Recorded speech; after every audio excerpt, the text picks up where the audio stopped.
महाराष्ट्र राज्य मार्ग परिवहन महामंडळाच्या इचलकरंजी आगाराच्या वतीनं कोल्हापूर इचलकरंजी कोल्हापूर या मार्गावर शुक्रवारपासून वातानुकूलित ई बस सेवा सुरू करण्यात आली आहे। प्रवाशांना आरामदायी, सुरक्षित व पर्यावरणपूरक प्रवासाचा पर्याय उपलब्ध करून देण्यासाठी ही सेवा सुरू करण्यात आली असल्याची माहिती आगार व्यवस्थापक सागर पाटील यांनी दिली। या नव्या सेवेमुळे कोल्हापूर व इचलकरंजी दरम्यान प्रवास करणाऱ्या विद्यार्थी, कर्मचारी, व्यावसायिक तसेच सर्वसामान्य प्रवाशांना मोठा दिलासा मिळणार आहे। इचलकरंजी बस स्थानकातून पहिली ई बस सकाळी 6:55 सुटणार आहे। दिवसभर नियमित अंतरानं बस फेऱ्या उपलब्ध राहणार आहेत। तसेच कोल्हापूर बस स्थानकातून सकाळी 6 वाजल्यापासून रात्री पर्यंत ई बस सेवा सुरू राहणार आहे।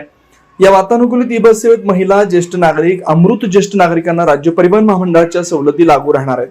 त्यामुळे विविध प्रवर्गातील प्रवाशांना या सेवेचा लाभ घेणं अधिक सुलभ होणार आहे। इचलकरंजी पंचक्रोशीतील प्रवासी नागरिकांनी या आधुनिक व पर्यावरणपूरक ई बस सेवेचा लाभ घ्यावा असं आवाहन इचलकरंजी आगार प्रशासनाच्या वतीने करण्यात आलं आहे। ई बस सेवेमुळे इंधन बचत, प्रदूषणात घट आणि प्रवाशांना अधिक सुखकर प्रवासाचा अनुभव मिळणार असल्यानं या उपक्रमाचं स्वागत होत आहे।